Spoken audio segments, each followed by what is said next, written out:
Alright, so here we are back at the hangar. Yesterday was a nice short, I don't know, 12-14 hour day, but we were able to get the car in paint.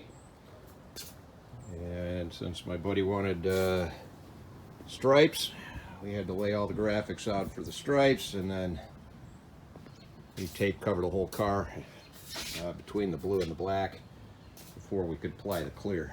So so this is what it looks like coming out of the booth, and back here at home in the hangar.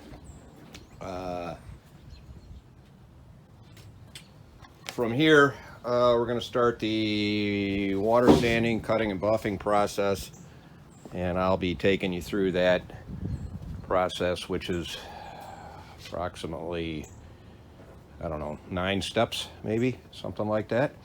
So there you are. That's the next phase that one of these cars goes through, at least with me in a build. Keep you updated.